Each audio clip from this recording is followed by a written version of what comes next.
Let's go.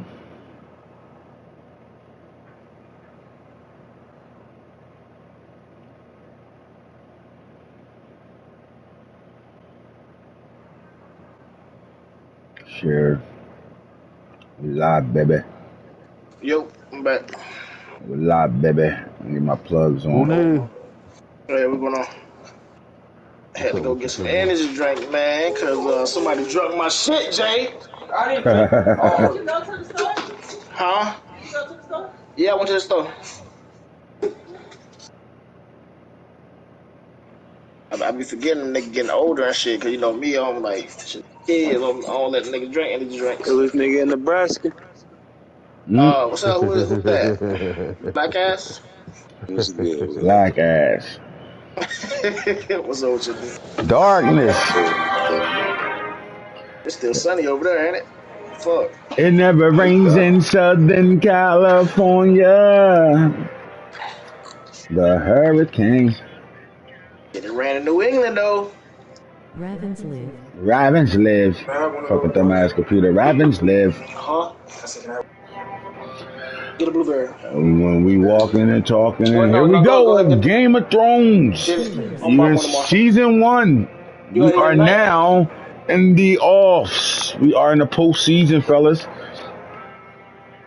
Now, for those 14 teams remaining, looking to try to jump on they're trying to get the King's Landing Falk and sit on that throne and take it from the Targaryens and shit. Find out who's gonna be running the Westeros and shit like that. My little quick plugs, man, as we continue to go through. You know what I'm saying? All those teams that didn't make the playoffs, keep fighting, man. Keep putting it together. Y'all are in off-season mode right now, and if you're in off-season mode right now, get your work done. GM and franchise tagging niggas you can't afford. All the good stuff you got to do to keep your team trying to go on that up trajectory. Make sure you do it. Get to it. Do what you got to do. And we got some teams that did really good this year. Some teams that I'm looking forward to stepping up and playing better than they played this season. And you got some teams that are definitely on the watch list. And that watch list is: are you guys going to be able to turn it around, or is it going to be a similar situation? But we want to give a shout out to C Hound for making the playoffs in the AFC South. Got to start there. Congratulations to the coach, and Jonathan Teller was stellar all year long, and that defense played good enough defense for them to better win their division and get the 4th spot in the AFC. So shout out to C Hound being a playoff team. My boy Boone said your name is C Hound now. He's not gonna call you outside your name until you start showing him some C-Clown shit. And I don't see it right now. My boy locked in. He trying to play, doing what he got to do. What happens when you in the dance? Because once you in the dance, anything can happen, man. I do think this fault, though. I think the veteran teams are in a good situation. When we started this and got from team selecting, we talked about some of the teams that, were Super Bowl or bust teams. When you look at the NFC side of things, you're looking at the Tampa Bay Buccaneers is really, right now, to me, one of those teams. The Cowboys wasn't locked in, and then the Packers didn't make it. But honestly, I think the Bucs are still in that situation. Don't be confused that they're to succeed with that defense, with that type of veteran presence all over that team in the playoffs. Shit can happen.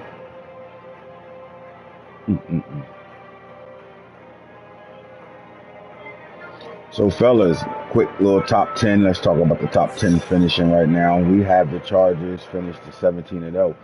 They are a few games away from being able to keep them champagne bottles popped. Not popped, I apologize. The Cardinals finished number 2, so number 1 in the NFC. The Bills with the 3rd seed in our league right now. Hey, man, I know y'all gonna get tired of hearing this, though, but this is where the Ravens are supposed to be sitting at right now.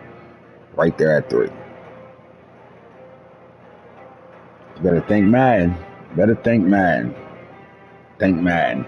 So the Broncos, man, 14-3. They are number 4. The Dolphins are 13-4. Ravens are 13-4. Now look, the Dolphins lost to the Ravens. The Dolphins beat the Ravens week 2 with them having the same record. That's why the Dolphins are over top of Ravens. This is why I say if the game ain't give me a loss, I'll be sitting at number 3 and number 2 in the AFC right now. Because I did have the one win over the Bills. We would have had the same record. So now you're looking at the Lions, who dominated their division 13-4, Eagles 13-4. Now the Eagles are the division winners, so shout out to Boone. We'll talk about this in a second. The Commanders are in the playoffs as well. They're number 9 in the league. The Saints round off that top 10 at 12-5 right now and as division leaders. And then there's the Bengals sitting at 12-5. They had a great season this year. McCoy stepped it up.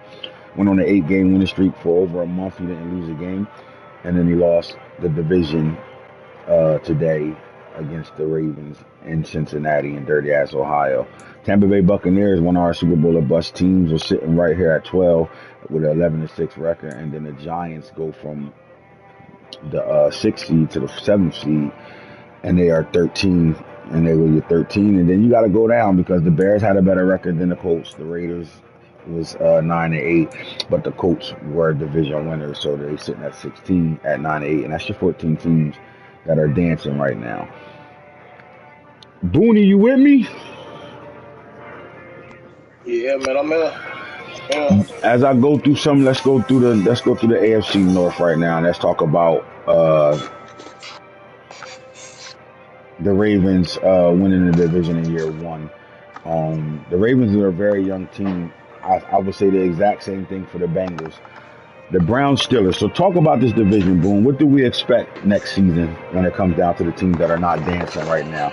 So let's start with the Steelers and the Browns, man. Do we see, the Steelers improving?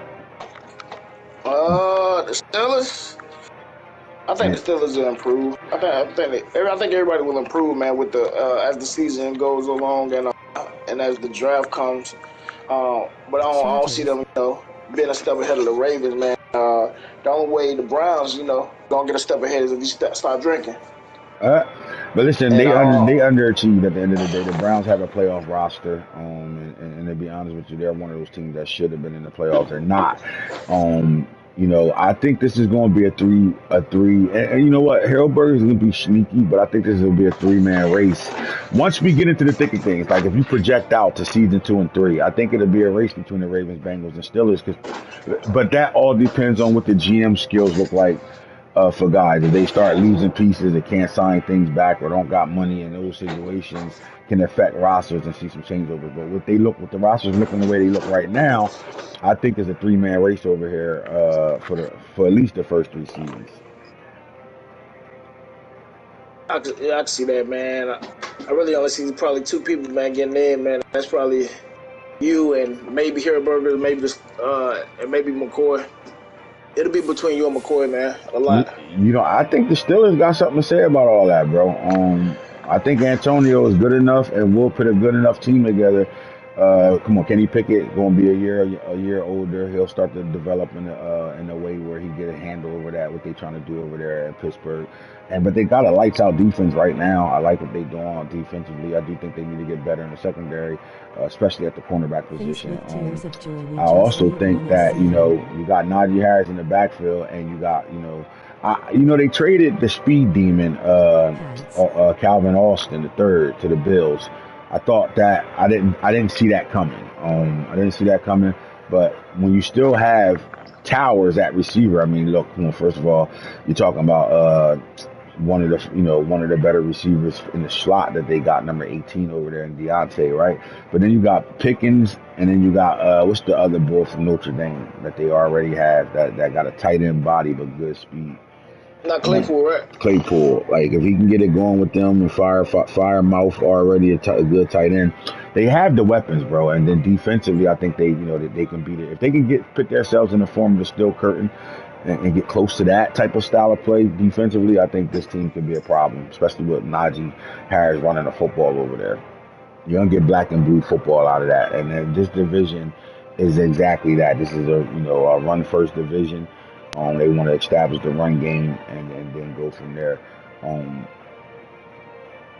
I think the Browns' window is small, all depending on how he moves in the offseason. Like, can he, get it together and sign players and understand contracts and things like that. If he could do that, I think he can keep this team intact. If not, if he start losing players and can't sign guys back and be on that Hero Burger shit, he's gonna be in a situation over there. But Hero Burgers do a good job in the draft. I will say that. All right, when we look at the AFC South, look, man, a 9-8 got one in the division this year, and they also not only won in the division, got them in the playoffs at 9-8. But we are in agreement that Seahound did play good football. I do think that amongst this four players, the four coaches in this division, I don't see one person dominating. Would you agree or disagree with that statement, Boone? No, I agree with that, man. Especially, man, Mark coming on late, man. I know you got a crazy schedule over there, but Mark fucking could play consistently, man. He probably would be in the playoffs instead of Seahound. I agree with that. Now the Jaguars got a really young defense. They got some big time players over there on that defense that's growing up early. Trayvon Walker, the #1 overall pick, he's played at a high level all year long. They had the two linebackers, Luma and Floyd, that just made every tackle for this team. I think Mike can continue to build off of that. And Travis Etienne, one of the fastest running backs on the game. Trevor Lawrence is a good, serviceable quarterback that's going to have a upside out this world. Mike can figure it out. I think he'll push this division as well. All of them have a good situation to be into. Harold is back playing. I think once Harold get it together over here, they're going to rock amongst each other, and I think that's what we made the division to do, for these guys to compete amongst each other for the division. Do you have a up and comer who you think will be the front runner to win the division on paper next season? I'll go with Mike. I played against Mike, man, and that defense, hell, like Mike always, he always built a team, man, and damn top 10 defense, possibly top 10 defense, depending on how you play. Yeah. But he always he normally pick it in the top 10, but like the Jags, man, they just, I don't know, they had a good defense this year. Yeah, I definitely think he should be, for the next couple of seasons, he should be the guy that on paper we should say, Mike should win the division. Now, is he going to win it? Who knows? But I don't sleep on that Texans team at all. We still, the jury's out on the Titans. We don't really know what they are. Remember, he came in the league late, but we don't know we know who Harold is, but we just don't know what he'll be able to do with that team. I know he got a small window with Derrick Henry over there.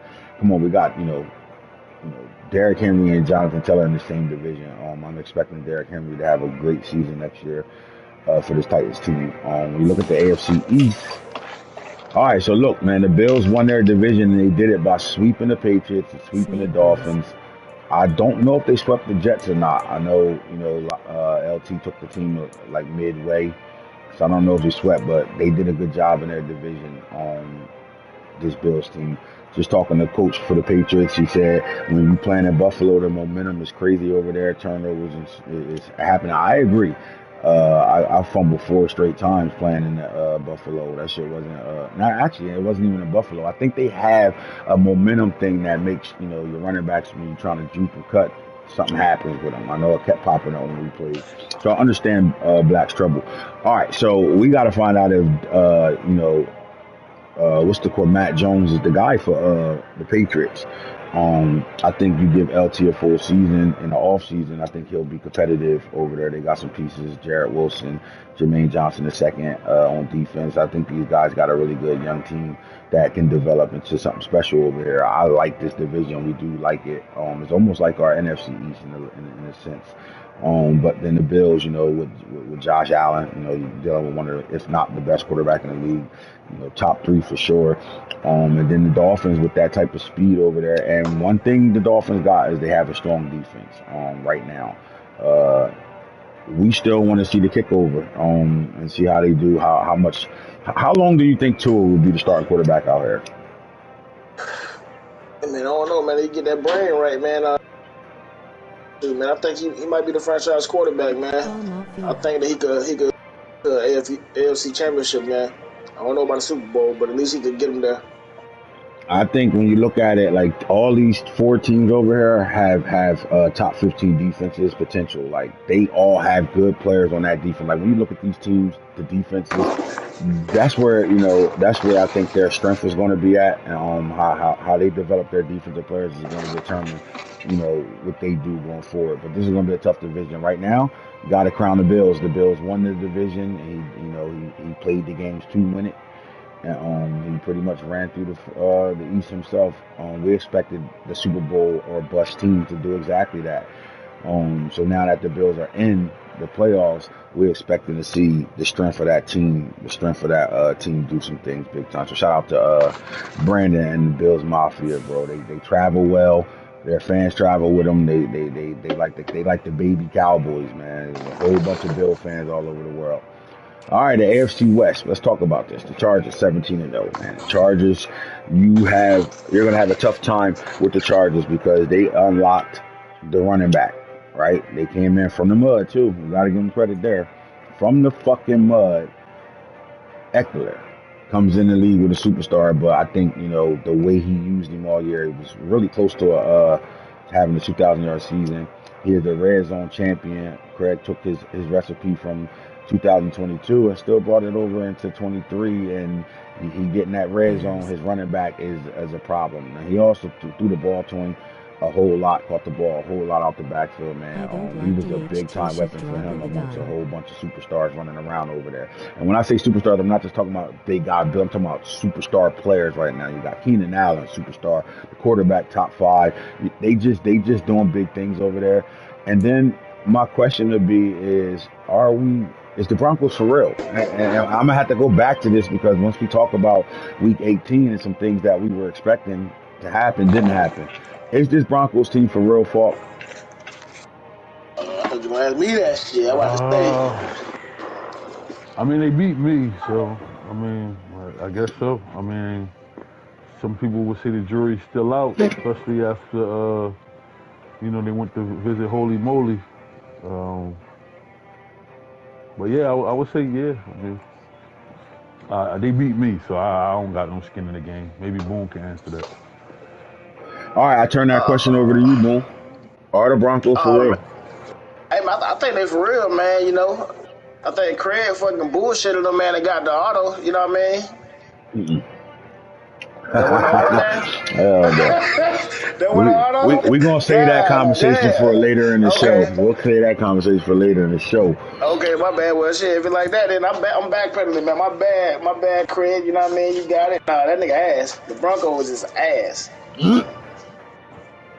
And there's the real Goonie. All right, so we got Mil Tice with these Raiders. They are one game over 500, 9-8. Listen, bro, he got a small window with 2 of the top receivers in the league. My thing is, he better get it together. He gotta build that defense to better, to better get these guys in good looks. Because what's happening right now is he's trying to make his scheme fit with a bunch of pieces on defense that don't fit the scheme.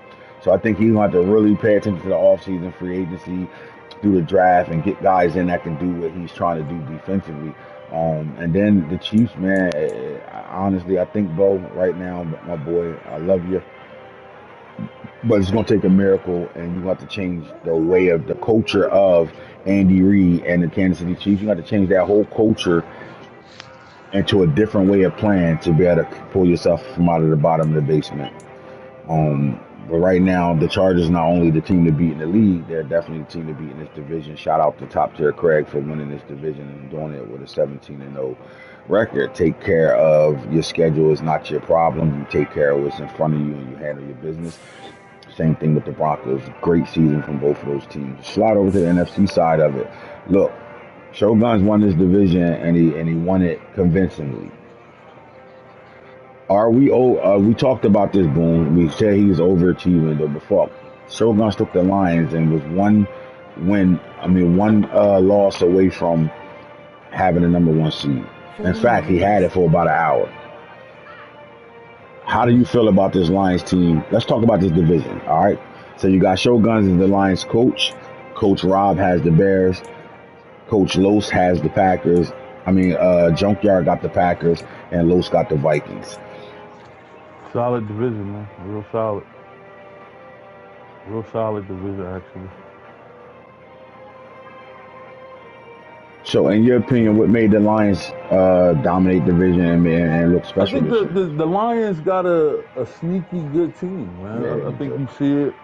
I think you see it in real life. They got a sneaky good team, man. Like, if you look at the top 5 offensive scoring teams, the Lions are in it. Yeah, they scored 35 a game, right? Something like that. Yeah. So I think a coach with shotguns. You gave him 2 nice running backs in Swift and Williams. You gave him some speed at receiver, a solid quarterback in Goff, a great tight He end in actually Hawkinson. traded for Snoop Huntley, the backup for the Ravens. That's his starting quarterback right So now. that's even better. I mean, he got a mobile quarterback don't really count in this game right now, but he's playing with his system, a guy he's comfortable with, and I think it's showing, man. I think it's showing. Shout out to Shoguns for winning the division. Let's talk about this Bear team, bro. Yesterday, you spoke on the Bears and Rob a little bit and said, listen, they finished strong down the stretch, won their last 2 games. You said this team overachieved because, when you look at this team, you think of Justin Fields, and there's really nothing else to really talk about. Well, he made, the rookie receiver out of Tennessee, the speed demon, Velus Jones, the guy Max made famous last year in real draft. He had him step in this year. Looks like he had found his number 1 target at the receiver position. And then Jalen Johnson on defense was tied with the most interceptions. He was number 2 in the league as a cornerback right now. So, look, you got yourself a corner that, that's showing shutdown potential. You still have Justin Fields. They are getting better at that running back with Herbert at the running back position. And then you're looking at Velus Jones. What does Rob need to do to continue his growth? 10 wins on a year is not bad, right? Well, I think you start at just being the best in your division. Mm-hmm. So I'm not sure what happened with him in Shogun's games, but if he had, how many losses he had? 7? Yeah. I'm pretty sure some of them was to people in his division. Or maybe not. I could be wrong. But first he got to figure out how to beat his division. So just not without really having real knowledge of the Bears roster. I think he got to get better on that D line, possibly the O line, maybe another weapon, another receiver, another dog receiver, and then just start that way. But definitely address the defense. And be my opinion, I would address the defense first, and then maybe add a couple offensive toys that he could develop with Justin Fields. He already got 1. Right? Mm-hmm. The receiver. So just keep building. You got your quarterback. Now go get you your tight end. Go get you your second receiver, your third receiver. You know what I mean? Sure. Build your old line. Without giving too much, that's how you need to do it. Because Justin Fields going to be his quarterback the duration of this league. Yes, sir. Now look, man, Aaron Rodgers is not used to sitting in 3rd place in their division, and that window is very much closing. What do you do when you have Aaron Rodgers at quarterback who's aging, and then you got a bunch of rookie receivers running around over there? I mean, to me, the Packers had everything they needed to be able to be in the playoffs and even fight for a Super Bowl, and they underachieved this year. How do they get it back on track? Oh, that's a great question, man. I think they just gotta pick a way they gonna play and just master that. And master that, I agree. Take a page out of the Chargers book. Take a page out of the Bills book. It's not flashy, but it's effective, and they win with it. You know what I'm saying? They're not coming out trying to set the world on fire with different looks, and they have their basic plays. They're running them. They know every read, and they're effective, man. I think the Packers need to maybe adopt that. I agree. 100%. I agree. All right, so the NFC South, look, man, this division benefited solely off of 2 teams not having users at the time. Now that the users are there, if we start at the bottom, Max will be back, and he will have that Panthers team ready to go eventually. We know that's coming. We got to give him the credit. What was the Panthers record? 2-15. He played about 4 games.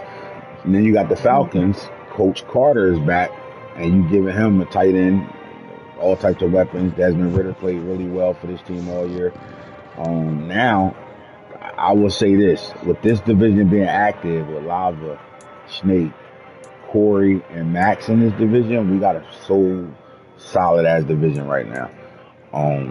I do not expect this division to be dominated by one person right now. I think next season anybody can win the division. Anybody. Now the Saints and the Bucks, I like both those teams, but I think this Falcons team and this Panthers team with those coaches will be something to mess with. first, let's shout out Lava for winning the division 12-5. Now, Boone, you've been talking shit about Lava not shouldn't be in the playoffs and all this and that. What's your opinion on his play and what he's doing right now? And with that Saints team being in the playoffs, it was just scary. Listen, fuck no, man. That's a goddamn bye. What the fuck? Ain't scary. Ain't shit scary about Lava, man. Damn. You see what I did today, yeah? Oh shit! I'm mad There as we go. fuck. I got his fucking pick.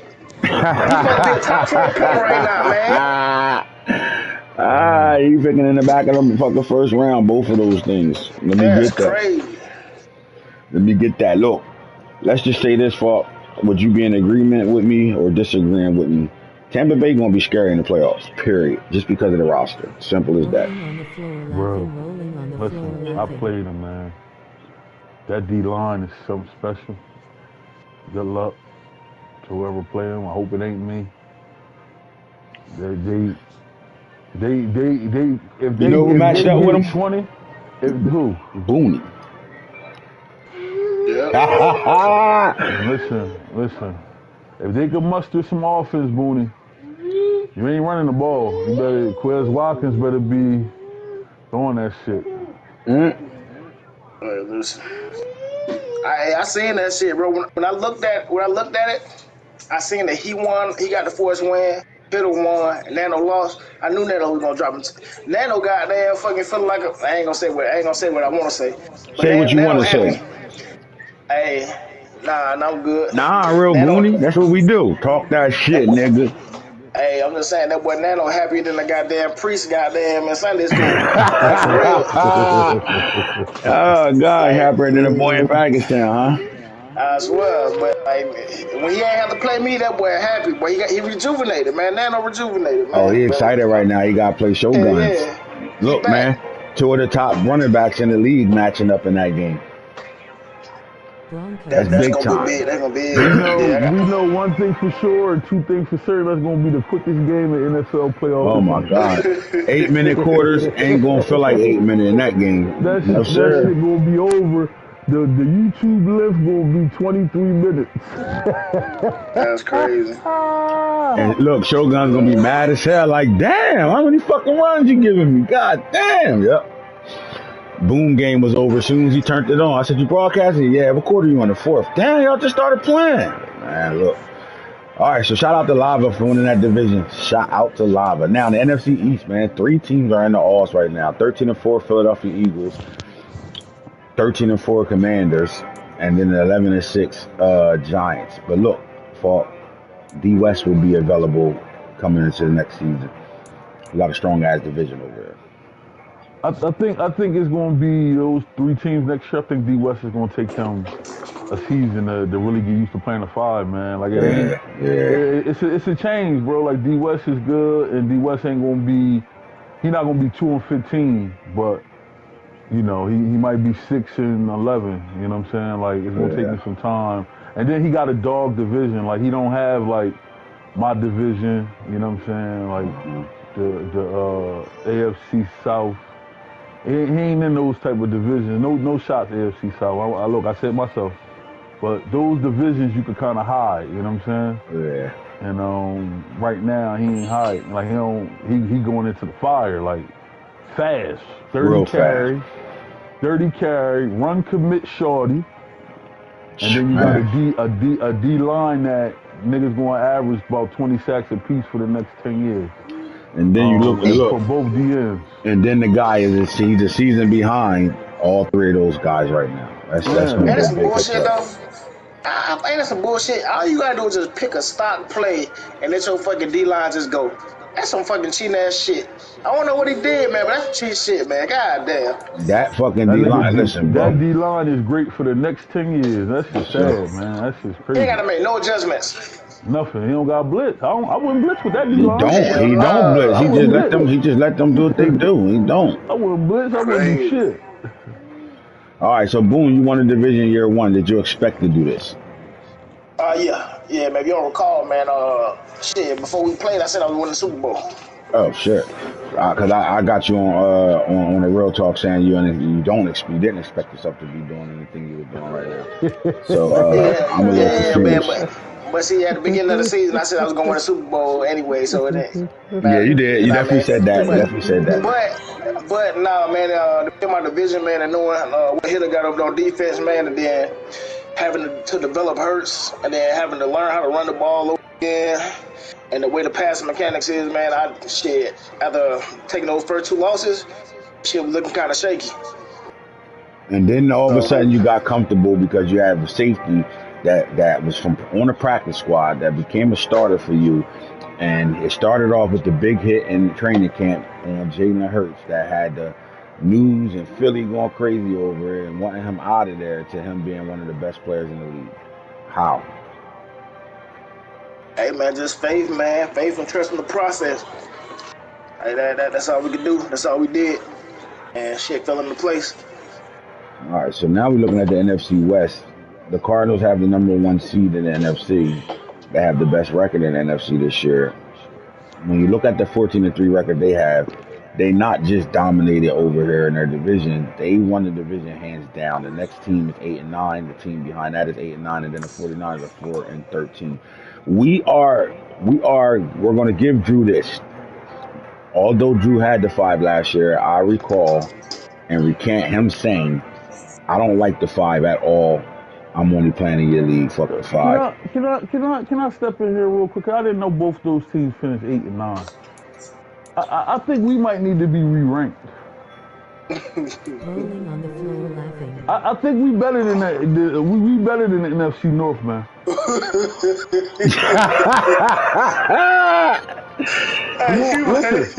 Listen, player for player. Listen, this is no shots at nobody on here. Right? Mm-hmm. Who you taking, me or Guns? Yeah. Okay. Who you taking? Shane or Rob? Young Camden or Rob? That's a toss-up. I mean, I'm just being honest. Who you taking? I'm They can go back and forth. I'm gonna say Young Camden right now, but I don't think it'd be. Okay. I don't think it'd be a just handed to him. I think Rob would pick the work. Yeah, that's right. They can go back and forth, so that's a pick 'em, right? Mm-hmm. Who you taking, Ray, or who's the next player over there? You got Junkyard with the Packers, and I would have said Junkyard, but I'm going with Ray here. Okay, and then are you taking Drew or are you taking Hero Burger? Los. You taking Drew or you taking Los? Drew, yeah. NFC West, baby, I got us, baby. Always remember that. Consistent playoff. I think we need to be re-ranked. Yeah. NFC North. Listen, Young Camden. I'm not taking nothing away. Listen, bro, you traded the team away. And then you ain't do no pussy shit, and he ain't tanking none of that shit. So like, we not gonna talk like he not to me in that top 10 to 15. So, and I would say top 10 for sure right now in this league. So, again, that's why I'm saying what I'm saying. I agree with you, Falk. I definitely agree with you. I think is the NFC North top heavy? The NFC? The NFC North, is it top heavy? Hey, where? Oh, hold on. You're looking at Shoguns with 4 losses. Rob has 7 losses with the Bears. And then the Junkyard underachieved with that Packers team and lost 1-2 games. Is they top heavy or are they just the worst division in the conference? What's your rankings in the NFC? You really think they the worst conference? I mean, worst team in the worst division in y'all conference? I mean, it's an argument for a yes. I mean, listen, man. Men lie, women lie. The numbers don't. We 2 8-9 teams, and a 4-13 team, and then what's their records over there? 12-4. 10-7, 7-9, I think, and then 2-15. 7-9. Hold on, it can't be 7-9. That's 16. My bad. That's 7-10. 7-10. So you got 13-4, 10-7, 7-10, and 1-16. Yeah, I mean that 10-7. One of my guys could easily be 10-7. That 8-9 record, man. Give or take a game. Who your top He 7 had two. teams in the NFC? Top 7 teams in the NFC. Yep. Just in full transparency, you got to go with the Eagles because the Eagles beat me. So you got to go with the Eagles. One. Then I will go with. I need a little bit more offense from them, but then I will go with the Bucks just based off just that fucking roster and that D line. Definitely I would throw the Commanders in there. Then I will probably this motherfucker just the way he run the ball, man, just it's ass, but it's just effective. So look, let's look at it like this. The first 7 teams are in the playoffs, right? So they got you at 1, Lions at 2, Eagles at 3, Commanders at 4, Saints at 5, Bucks at 6, Giants at 7. Now you got the Bears, Rams. Let's even go as far down to the Seahawks. Are any of those 3 teams, Bears, Rams, Seahawks, better than any of the 7 that's in the playoffs right now? I think they could beat people in the playoffs. Yeah. I think the Bears could beat. I don't know the scores of their game. Well, obviously, if he's 10-7, I'm assuming. Let me come out of this. Let me go see. Cause I want to make sure I'm stating facts. I'm just not going off of my perception. I want to see when Shoguns played the Bears, what those games look like. So give me a few. I'm about to answer your question. Why are you looking at that? Lava definitely shouldn't be in the top 7. Force Man Willie. Are you taking listen? Are you taking young Camden over Snake? All right, 31-17. And then he lost 34-40. So Rob right there, Rob could beat Shoguns, bro. They had 2 dogfight games. 34-40 2 weeks ago. And then they won 31-17. So they split.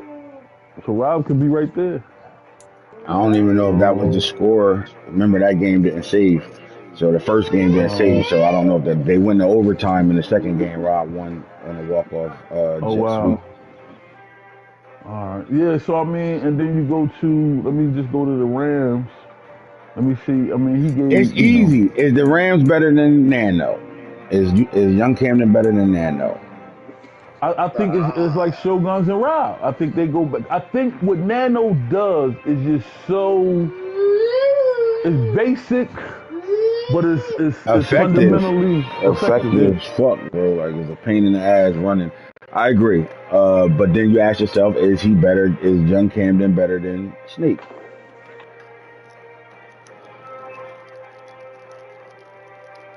Better than Snake, or is the team better than Snake? Is he coaching? I'm asking coaching wise. Because look, obviously the playoff teams are the top 7, so you can't get a top 7 in here without having this type of conversation. But see, the thing is, we going into coaching now, right? And I think he didn't make the playoffs, so Snake did. So we got to give him respect there. And Snake made the playoffs. And there's so many different variables into that, right? Scheduling, games played, forced wins, trades. I think both of them will have. I think they will play like dog games. Like they will both play great games against each other. Coaching, that's just coaching. Take teams out of it. But it just ain't fall for the Rams to make the playoffs because he got rid of. Come on, man, you can't get rid of Ramsey and Aaron Donald. Man, they two all-time players, bro. Like all-time, like not just every decade. They all-time greats. Like they gonna go down in like the top defensive players of all time, bro. So, how do you give away of the players that are in the top 50 of players on the game? I'll put it like that. And you gave away one, you gave away 2. I think he was more. I think he anticipating. I think he anticipating the draft. Yeah, he want to build. No, listen. We know that. We know he did it for a reason because he want to build his team and start young. But you can't get rid of that and like he's supposed to go 8 and 9. Like right. Yeah. He's supposed to go 8 and 9. Like I was looking like that, man. But the fact shit, top 50 or top 30 or Now, top 20. some would Shit. say Snake should have been the number 2 seed. Some could argue that Snake should have been the number 1 or 2 I got seed you. with that roster. You know, you had to ask me because you be dropping shit. Shit would have been in milk. Yeah, I got you. Yeah, I can see that though. I can Nah, see Snake should Snake have been definitely the should 1 have or been number 2 two with seed that with seed. that roster, he roster. should have been 1 or 2 seed, flat out, right? I agree 100%, 10% with that. But my thing is, I think what Young Camden did was he said, "I'm fucking with the draft. I need the picks and all that." It's a different game, man. Like I played in my dummy leagues with these rosters, draft classes, and all that. What I'm telling you is, the rookies will be effective, and you see what Foe did with a normal at receiver, uh, brought him from the mud, right?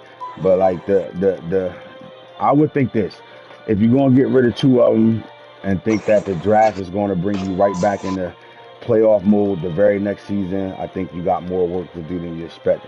The draft ain't what you saw when you was watching my W league taking notes. It ain't that same draft. Just the first thing. Second thing is, it's hard with these rookies, bro. Building these younger players is very hard because you step in front of a team that has the better threshold players. You're in a situation. Vikings. Simple as that. You got to outcoach a guy, and then you got to deal with what this game presents. So in my opinion, I think you trade one of those guys, not 2 of them, especially not 2 to the same person.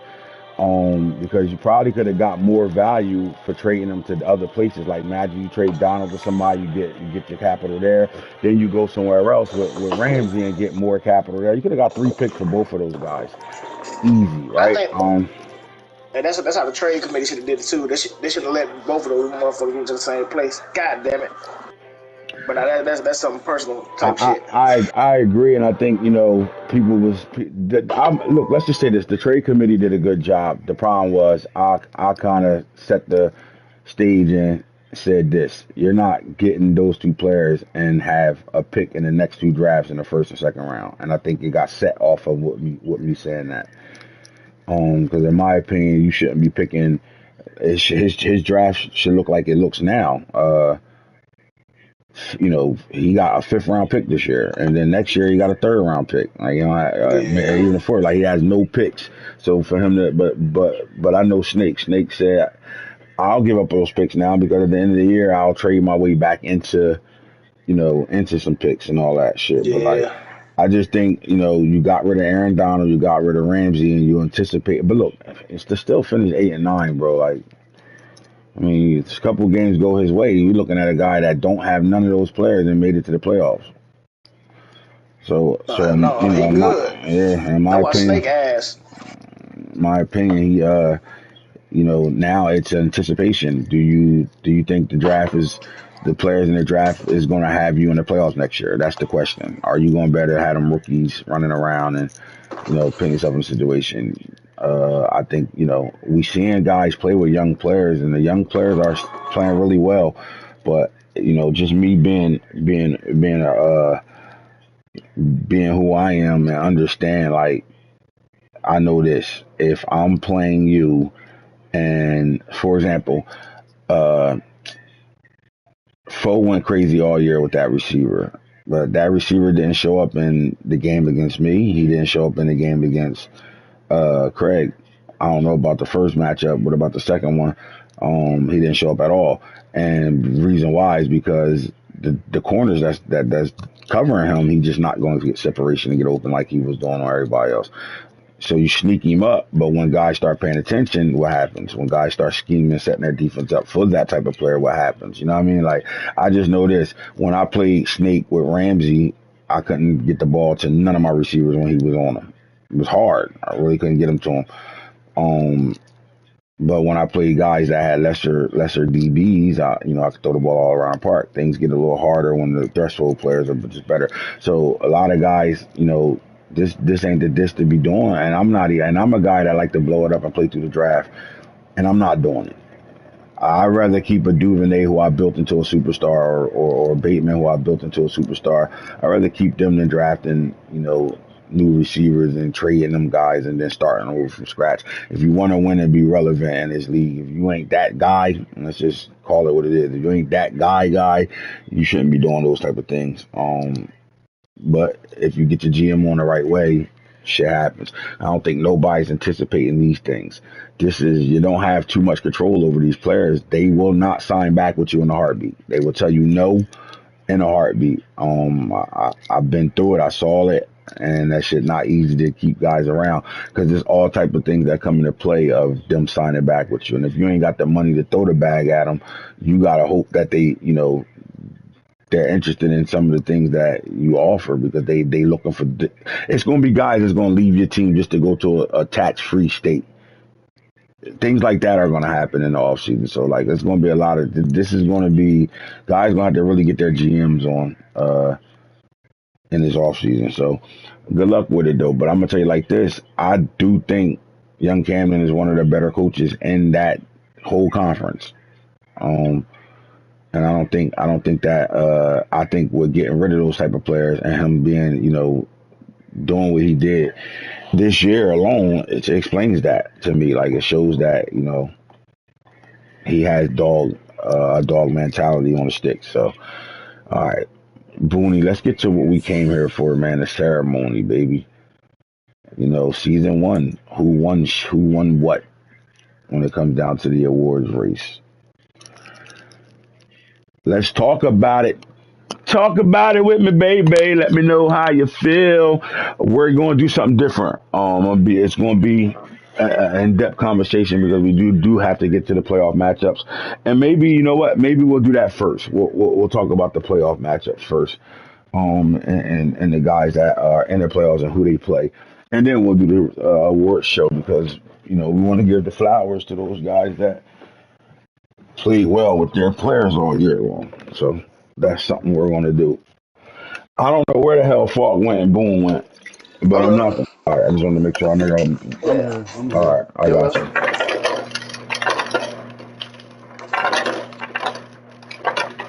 And that's fucking torture that you woke up this late like you ain't got work.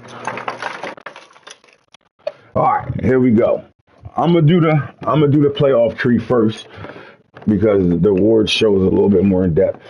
I'll talk a little bit more about the matchups and expectations and who we think gonna win and what and all that tomorrow on tomorrow's show. But today we're just gonna show the matchups and let's get to it. View the playoff tree. All right, Falk. You was able to get the number 1 seed over there. How important is that to you right now?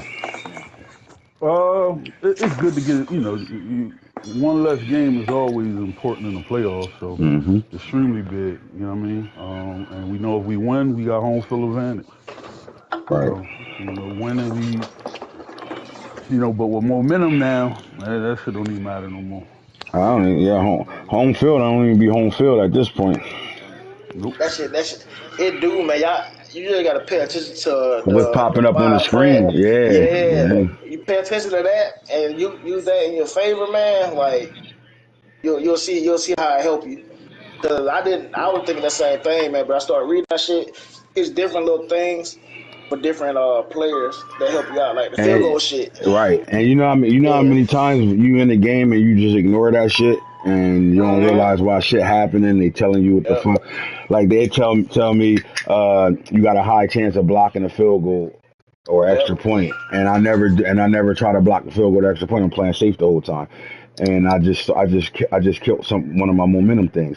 Like in Soldier Field, you gonna miss extra points, you gonna miss field goals, and then you got the momentum. You know what I mean? Certain fields, like certain things pop up. Like I said with the Bills, anytime you juke or do any type of cutting, you got a high chance of slipping and fumbling and shit.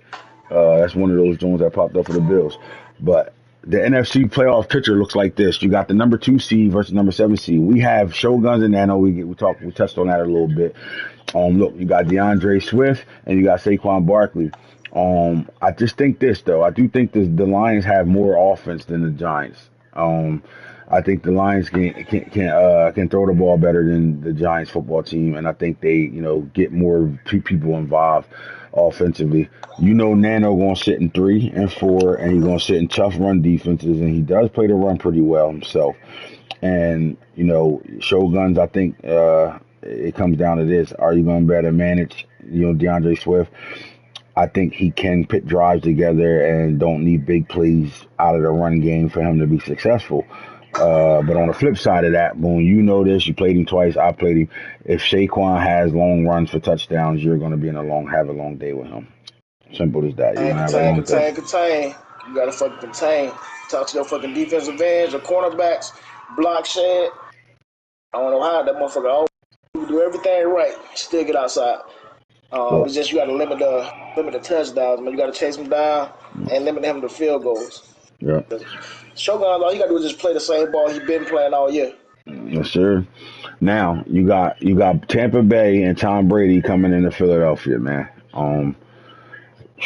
Look, Philly, where I'm from. Now Snake got to deal with one of the better turnover teams in the league. This team creates turnovers. Your defense is a flying around havoc defense that create turnovers. And we looking at, Mike Evans coming in the building, matched up with Darius Slay. We like those matchups. Them two safeties for the Philadelphia Eagles is really good. But then you still got that front four over there for the Tampa Bay Buccaneers. Boom. How much could this be a problem for you if you have no way of establishing a run game, whether it's Quez Watkins with running Wildcats, or you just can't get Miles Sanders out the backfield because of that front four? Man, if we can't run the ball, man, we're gonna throw.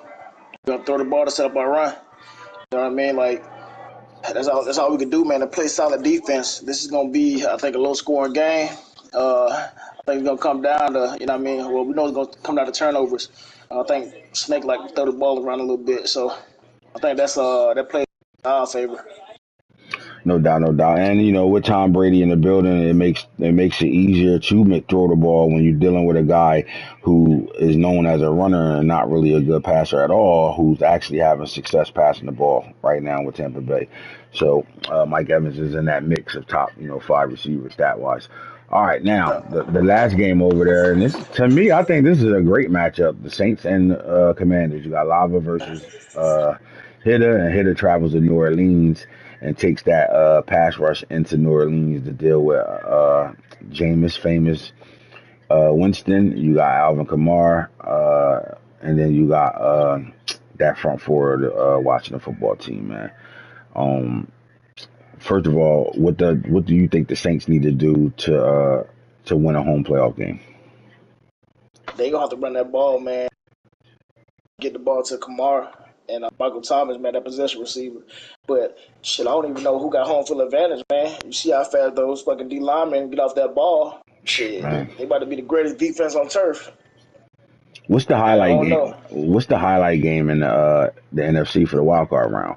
Is it the Giants, Lions, Eagles, Bucks, or the Saints? Wow, I think all of them are good games. But if we had to pick one, what would be the game that is a must see? I think it's for me it's the Lions and Giants, because I think the Shogun can win this. Like that means he play Hitter next. But then if Nano win, then he got fault. But then Nano's rejuvenated because the other night I texted him and he was like, "Oh yeah, this just not my disc." This game ass. Yeah. And look, he beat me. He was saying he a dog and all this shit. then he looking now. He like it ain't his disc. The game ass. All that shit. Nano be up and down with his emotions, man. But if Shogun let him beat him, man, that's gonna give him the push that he need. And I don't know, fault. You'll have to play a scary Saquon and the Giants team. So, boy. Yes, sir. Yeah. All right, man. So now we go, the Chargers. Shout out to the Chargers for having the number 1 seed. They fighting an undefeated year in the process of trying to get to a Super Bowl. Because if they win it, they do it with an undefeated season. Now, you got the Bengals in the traveling to upstate New York, right? Traveling upstate New York to Buffalo and the elements. It's going to be the elements. But both these teams are cold weather teams. But Buffalo, different weather up there, man. Now, the Bengals beat the Bills 21-28, I think. 28-21, I think the game was. Week 17 is a rematch right now. Let's talk about the Bengals. To me, it starts with Joe Mixon and how well They able to run the ball. Last time these two teams met, Joe Mixon got 36 carries, and he also caught 6 passes out the backfield. In the 28-21 win over the Bills. Is he going to have that type of game again for him to be successful over there? I'll let you take this, Falk. I think you do, though. The crazy thing is the weapons in the quarterback. He has the quarterback. He has the weapons on the outside with the receiver. He has everything he needs to be really, really good. This team is good. But I think he does, though. Yeah, I think he's gonna have to. Yeah, I think he's gonna have to give him 30 plus for them to be successful in Buffalo. All right, look, 3 versus 6. The Dolphins won. Hoodie versus me. The Dolphins won that game week 2. And now, the rematch. This game might be the game to watch. This might be the best game on the docket in the playoffs right now.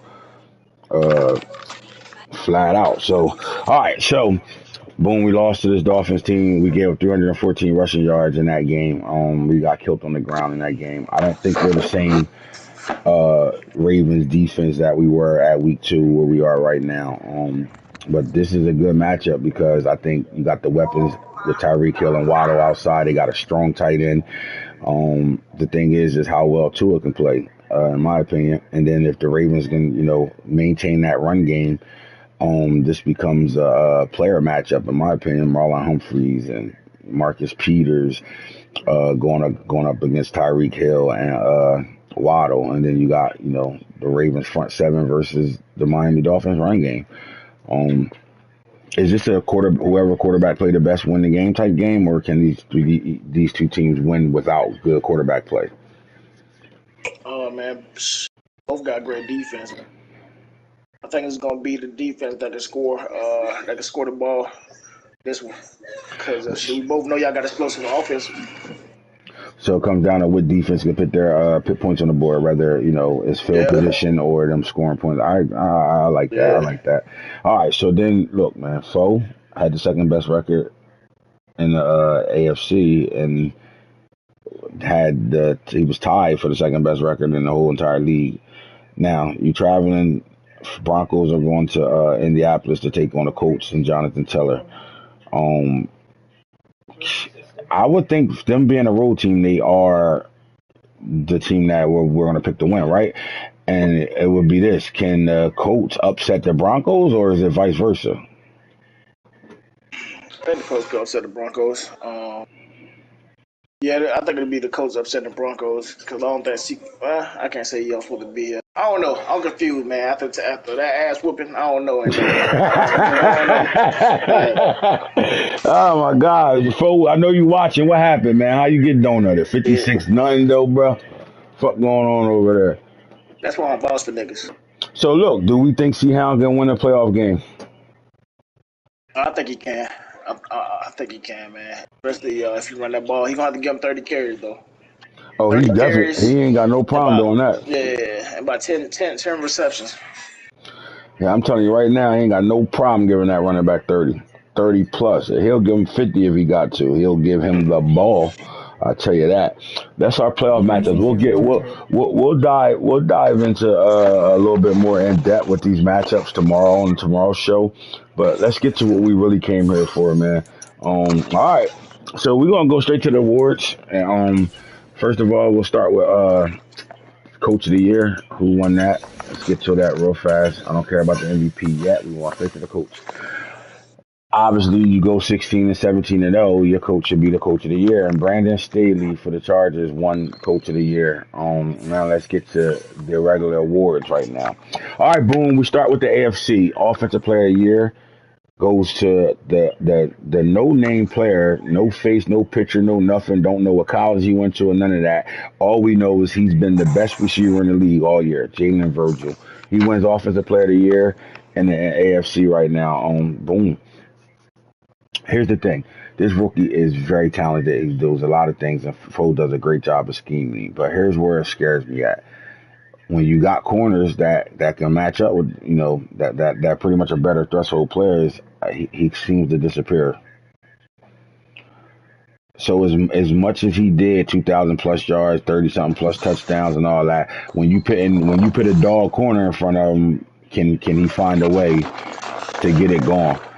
All right, so that's my one problem with him. Other than that, here's where we're gonna talk about Virgil. This guy was flat out from the mud, boom, and for him to dominate all year long the way he did at the receiver position, and I got Russell Wilson. We talking about Russell Wilson in a different light because of his connection with this kid right here, man. How impressed are you with him, and do he build off of that next year? Next year, Jets. I'm pretty impressed, man. Like, I talk shit, but I'm impressed because like no name, shit, fucking, I think it was a normal, right? Yeah, normal still is a normal. Normal, you know what I mean? Like you got superstars up here, man. Stars, and this dude came and poured it out, man. And shit, man, came from nowhere. So now I'm definitely impressed with the way he used him. Yes, sir. I think he has a big plays against Falk, right? Yeah, I think he did, bro. I think he walked under a couple in that game, man. Yeah. Nah, I'm impressed though, man. Yes, sir. All right, so we're looking at the NFC Offensive Player of the Year goes to Quez Watkins. And look, man, I don't have to go no further. I just leave the table to you. How and why, when you go, they trade for A.J. Brown, they got Devontae Smith over there, even Miles Sanders in the backfield, bro. How did Quez Watkins become the guy over here to win Offensive Player of the Year? Another guy that's from the mud, normal as shit. All we know is that 98 speed was a difference maker for him. But what made you make him that guy when you got receivers like AJ Brown and the Heisman Trophy winner over there? Yeah, man. Well, shit, they AJ Brown and Devontae, man, they all gonna be the number one, number two. Well, in everybody's mind. So Quez came onto the scene, man, and he just did his thing. But can't coach speed. Everybody know that. And I think everybody wants a speed demon on their team, man. That's Quez, man. And kind of like he remind me of Debo Samuel. Put him in the backfield. That quarterback in the Wildcat, and he'll take jet sweeps and he'll beat you deep too. So that's pretty much. And he could get some kickoffs too, kickoff returns. Got a few of those. Ultimate weapon with that type of speed, bro. Is listen, man. When we talk about jerseys being sold in Philly, they're gonna have to really order jerseys out there for him because his name. I don't think you can go in the Philadelphia store and get his jersey. Like, I think you gotta go online and buy his jersey. I think after this season though, he might have the highest selling jersey on your team. I can see that. Yeah, man. He's definitely a household name. All right, Defensive Player of the Year, NFC. That award goes to Reed Blankenship. All right, so in Philly, where I am from, you bring home the Offensive Player of the Year trophy and the Defensive Player of the Year trophy. Which one's more important to you? Oh, man, that defense, man. The defense. As you can see, man, we only had one player for offense. I think we had multiple players for the defense. So the defense played hard all season, man, and put us in position to, for Quez Watkins to be in the position that he's in right now. But those turnovers. What's up? nah, what's important to me, though, not to cut you off though, but like, Yeah, you go. these guys were no name guys. Nobody expected this out of neither one of these guys. They from the fucking mud, and look what you did with them. So, like, for you to have Quez Watkins, look, the offensive MVP in the AFC from the mud. Nobody knew who he was. Nobody saw it coming. Nobody saw Quez Watkins coming, but although that speed, he was going to be important. But nobody definitely saw Reed Blankenship coming. Come on, bro. He got a nickname already. We call him Blanket right now. Yeah. I think that's super impressive that you took, young guys, not already established high threshold guys and went fucking crazy with them. You did it with young guys, you and folks. So our offense of MVP in the AFC and the offensive MVP in the NFC and defensive MVP in the NFC are young players. Two of them are rookies, and one is in like his third season. But they're young players that were no name guys that are now established as top tier players in our league. Yeah, man. It's just, man, I don't know, man. I can't even tell you how that even happened, man. They just balled out, man. They perfect team together. All right, so the AFC Defensive Player of the Year goes to Dolphe Oweh, 30 sacks on the year, boom, in his second season. had a flat out breakout year. I mean, look, bro, the same way you looking at Quez Watkins and you like, I look 98 speed. Well, Dolphy is like the speed player of the defense right now, like 95 speed, 95 excel. The guy ran a 4.32, turning that corner, and we expect him to produce this way, or is this is like a sneak up on you for him to win defensive player of the year? I expected him to have a big year. I don't know about winning it. I do think there's a lot of good defensive players in the AFC, but what are your thoughts of Adolphe Oweh winning defensive player of the year? Oh no, I didn't expect to win it, man. When you got like Joey Bosa, you got Aaron Donald, Von Miller, back. I mean, shit, it's a bunch of duos out there. I didn't expect them to be number one. But hey, showing that he got what it takes. Yes, sir. Yes, sir. And again, speed kills, like you said earlier with Watkins. Speed kills, bro. All right, so let's look at the diaper dandies, man. In the AFC, our offensive rookie of the year, he brings home another trophy. Jalen Virgil comes home with the offensive rookie of the year award. Shout out to him. Again, that's 2 trophies he bring home in a Pro Bowl appearance. NFC, your rookie is Trey McBride. Did we expect a tight end and to win offensive rookie of the year though, Boone? And you got rookie running backs, all that. Like Trey McBride balled out, bro. And this is some Falky shit at the end of the day. Trey McBride, I don't know if Falky's still on here or not, but I would like, if he is, I would like to hear, how the fuck do you do shit like this? Like, this is unorthodox. I'm not expecting this to happen. Maybe if Corey was playing, we could see the rookie tight end doing these type of numbers and going crazy like this. And the crazy thing is you're looking at, he's not their number one target. It's not like, how, how do I say this without not saying it wrong? You know how Quez Watkins and Virgil are the number one. They're the target. They're getting the most targets, right? They're going to get. Right. They're getting the shit called for them. He's not their number one target at all for him to do what he did and win rookie of the year over there. Like, I would say he's their 3rd target on their team. Yeah, yeah. All right, so looking at defensive rookie of the year in the NFC, we stay right here. Reed Blankenship brings that trophy home as well. So look, 2 trophies right now. Look, Philadelphia is representing when it comes down to the award show right now. They are representing Philly. Look, and if he didn't win it, Nakobe Dean would have won it. Would you have liked to see Nakobe Dean win it and Reed just take the defensive player of the year award, not the defensive rookie of the award? Yeah, man. I would have rather that happen, man. But you can't pick and choose, man. I know Dean's happy for his teammates, so. Yes, sir. Really balling right now. They balling out. Cause let's go back to we did the rookie of the year on defense and Trayvon Walker. Look, man, Mike got the number 1 draft pick, and Trayvon Walker, and he's the number 1 defensive rookie of the year right now. Stepping over Jermaine Johnson and the Jabbo. Even Elam had a great year. But look, man, Mike had him at outside linebacker, and this guy gets to the quarterback. He can intercept the ball. He can play pass coverage. He can do a little bit of everything. And to be honest with you, this is a piece that Mike can, build around. They got 3 strong rookie linebackers. But he was the standout, man. How important it is to have the number 1 overall pick. When someone say he wasn't the best player in that draft, shouldn't have won number 1, to win defensive rookie of the year.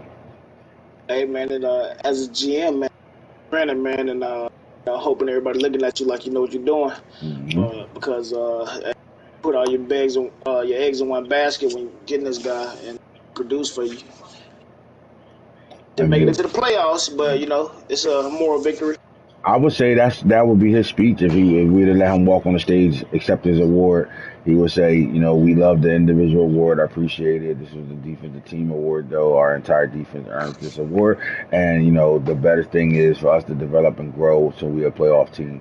I think that's exactly what he would have spoke if he had to. All right, so now we got the defensive rookies, offensive rookies. Let's get to the best quarterback in the AFC. All right, Justin Herbert takes home that trophy. Justin Herbert was the best quarterback. Why wouldn't he be? He got his team 17-0. And not only do he just got his team 17-0, he's lights out, bro.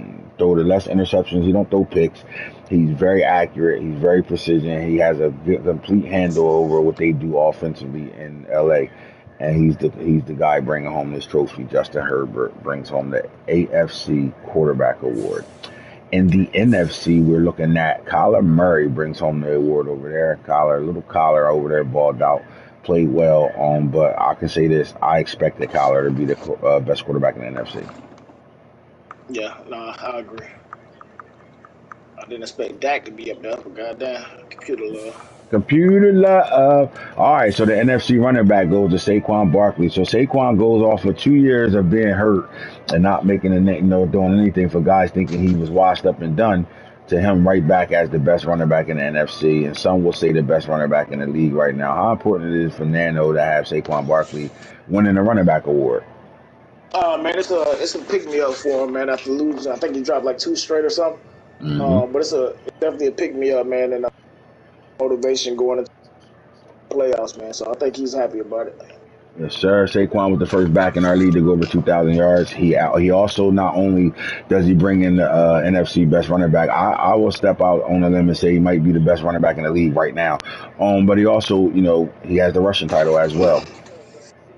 So Saquon balled all the way out right now. And AFC running back steps up. And look, man, listen, I love what Mixon did. Dobbins was a 2,000-yard back this year. Jonathan Taylor was a 2,000-yard back this year. But Eckler did it on the ground and through the air. Some would say he could possibly be the team's MVP this year on what he did all year long. I mean, this guy catches the ball at a high clip. He has receiver numbers at the running back position, and he was a few yards away from a 2,000-yard season with 20-plus touchdowns, man. Austin Eckler brings home another trophy, and those Chargers are trying to load up that trophy case right now with players right now. So shout out to Austin Eckler. Because he's dangerous, bro, and he's from the mud dangerous, and the fact is this, Craig's making this guy that guy. Simple as that. Even though he comes into the league with a superstar, but to do what you're doing with him, that's in-house and made. You know what I'm saying? Like that's in-house and made shit. Let's go look at the receivers, and guess who brings home his 3rd trophy? Jalen Virgil, man. He might as well just stay on the stage for a little bit. Like, this is ridiculous. Rookie. 3 trophies. Do you think that this guy is going to dev up to a star, or we think he's going to go higher? Like, do you think Quez Watkins is going to go from a star to a superstar? I mean, normal to a superstar, or even possibly an X Factor? Or you think they just going to dev up once? Because I think, at least a superstar. I think at least a superstar, man. But like with multiple awards, I think they should go straight to an X Factor. Like they should have a legend, like say if you get 2 awards, superstar, something like that, or whatever. But I don't know. They should definitely be X Factors. Maybe we put breath, man. Maybe we put that in the rules chat if they don't. You know what I mean? See if we can get something popping there right now. All right, so that's the AFC. Now the NFC receiver is Quez Watkins right now, man. He jumped over Hollywood. Cooper Kupp is in the building. Look, man, you got names like Cooper Kupp, Mike Evans. You got Michael Thomas. We got some new name guys down here that we didn't expect, but like, look, Quez Watkins. And this is not Wildcat, Shorty, and all that shit. This is a receiver award right now. So what's going on in Philadelphia for you guys to just be pulling in trophy after trophy in the trophy cases right now, man? Quez Watkins, the number 1 receiver in the NFC. Man, another guy that should be an X Factor. Yeah, man. Hey, he played like it all season, going over top of people, man, snagging. Sure. Yeah, he should be an X Factor. All right, so let's go to the big uglies right now, man, and let's see who got the best offensive lineman in the league. And computer love Zach Martin wins that in the NFC. Now the AFC, we have Quentin Nelson for the Colts right now, pushing and moving people out the way for Jonathan Taylor to go over 2,000 yards this year. Shout out to C. Howe and Quentin Nelson, offensive player of the year. Offensive lineman of the year. All right, defensive lineman of the year, and that's going to stay here in Charger Nation again. They're racking them trophy cases up. Joey Bosa jumps back over top of the rookie Jermaine Johnson the second, and LT, man. Once LT started playing, this guy became an animal, and that's what we wanted to see. But he didn't do enough. Came in maybe a little too late, and Joey Bosa is back to playing. Look, is this award? Do Joey Bosa walk on stage and say, I want to thank the GM, I want to thank the owner, and I also want to thank my teammate Khalil Mack for allowing me to get back to not having double teams? Hell yeah, better thank Khalil Mack first. Shit. He's number 4 on the list. God damn. Yeah. That means shit. And I hate to see those boys in the playoffs. Oh my gosh, I do man. not envy y'all. Hopefully y'all knock his ass out though. You All know, right. and Chase Young wins the defensive lineman award for the Commanders. But let's just look. This is how good this defensive line is. Chase Young is 1. Jonathan Allen, the D tackle, is number 2. And at 4 is Montez Sweat. That's how close they almost came in. That means Aaron Donald played late. You know, Snake understand. My yeah. 30-year-old is not getting dropped at all. He balling, and that's what that is. But look, man, Chase Young. Could you listen? Could they have closed their eyes and just pick one of these 3? Sweat, Allen, or Young, or did Young Yeah. just Young own? Because look, you're not double teaming nobody on that D line at all. You can't, man. Nah, man. Shit, they probably need one more up there. Cause shit, I know he had somebody else that was fucking balling. They didn't make the list, but Yeah. Chase Young, listen, coming off that leg injury the year before, and he comes right back in and shows how dominant he really is. So shout out to Chase Young and Coach Hitter for the award. Now let's go look at these linebackers right now. In the NFC, the best linebacker, look, and the guy that put his hand in the dirt, the Vikings. If they sit here and say, look, we had a very disappointing season, we can say this though: Donnell Hunter balled out all year for him and Zadarius Smith. But Donnell Hunter, outside linebacker, got the best linebacker award in the NFC. What do you got to say about that, Boom? Because I know you had a bunch of linebackers that played really well this year. Is this a shake his hand as he walked by moment, or you're a little bit pissed off none of your guys won this award? Oh no, definitely, man. Definitely pissed off, man. Talk to the committee, man, of the fucking reporters that vote for this award, because no way put a veteran up here ahead of a team that's in the playoffs. I don't care what kind of season you did. When you lose, man, people are already trying to put up points on you, so probably a shotgun and just throwing it up. So those are kind of trash stats, but it is what it is. Congratulations to those guys, man, and more victory for them. I mean, listen. If it was us voting, we would definitely put that into consideration. How many of these games are so far out of hand, and guys, again, instead of guys just closing the game out, getting up out of there, we got assholes in this league. They want to run the score up. So as you running the score up, I would love to see the breakdown. How many fourth quarter sacks did he get? You know what I mean? Like, how many in the fourth did he get? But look, Los, shout out to you, bro. You got 2 pieces that you can continue to play with, no homo, and hope they can help build your defense a little better. Danielle Hunter and Zadarius Smith was 1 and 2 in this award. And who brings it home? Danielle Hunter brings it home. Now the AFC linebacker award goes to, surprise, surprise, Adolphe Owe. But look, boom, at number 2 was the diaper dandy David Ajabo, bro. 20 sacks and 30 sacks. Adolphe had 30, 20. They both had over 20 tackle for losses. I think somewhere up in the 30s and 40s of some of them. But Adolphe Owe, man, bring home his second trophy coming off that edge. Is this the scariest pass rusher in the league? Oh yeah, definitely, man. Definitely, man. He getting double team, and then we having a running back just in case he get loose. Here's my thing. When you look at tandems, Chase Young, Montez Sweat, Joey Bosa, Khalil Mack, do we say that, or these guys are too young? Maybe they just on breakout years. Do we say Adolphe Owe and David Ajabo should be in that conversation? Man, they should be in the conversation. But just in the conversation, man. I don't think they arrived. I think they're on a breakout season. I think they got more football to play to better show that they, Adolphe. They got to come back next year. But look, how impressive is this though, man? Adolphe Owe is the only defensive player in the MVP conversation. Now that's big, man. That's definitely big, man. We just gotta hope that translates to the playoffs, man. Mm-hmm. Now if it do that, then hey, you can stamp your ticket. You know what I'm scared of though? What? This team being young, being in the playoffs. That rookie shit, right? Mm-hmm. The sophomore shit, yeah. Mm-hmm. Yeah. I can see, yeah. All right, DBs right now. Who is the best defensive player? Look, I'm gonna say this: J.C. Jackson. I feel for you, my boy. We can talk about numerous things, but you can say this for a couple guys that's on this list. Some of them games that didn't save. Guy had 3 and 4 picks. He probably would have had 20 plus. In the situation.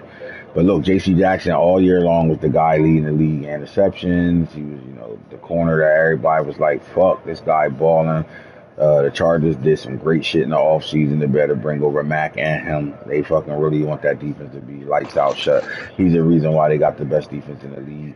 All that shit. He's one of them, right? And then, he's surrounded with a very, very good supporting cast. Some might say the best supporting cast. But Xavier Howard said, not so fast, my friend. Don't forget who the fuck I am, bro. And stole this award. That's an end of night. That's an end of night. Walk up on you, caught you in the alley slipping, and pulled his pistol out and put it to your face and said, "Strip and give me everything." Xavier Howard stepped in and took that award. Shout out to Hoodie with the best defensive back in the AFC right now. And the NFC, your best defensive back goes to, damn, what's this? His fourth trophy?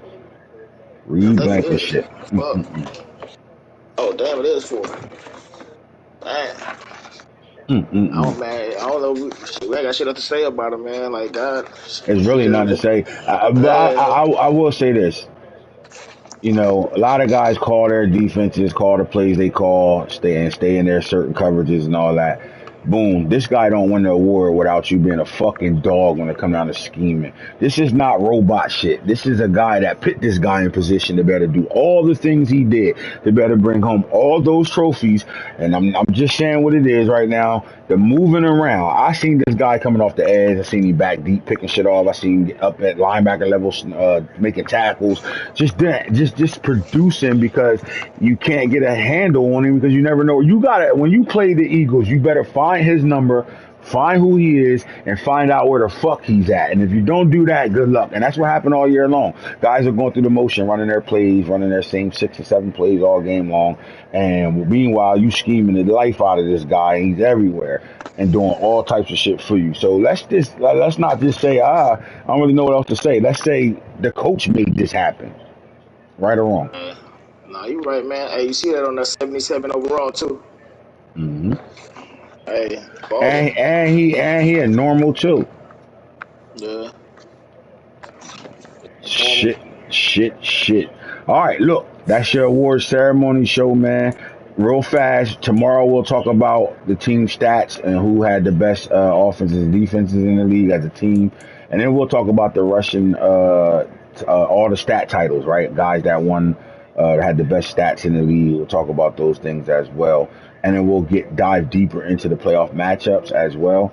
Other than that, guys, get focused, lock in, man. If you're not in the playoffs, man, start to look at your team and figure out what you need to do to get in the playoffs. And if you are in the playoffs, good luck.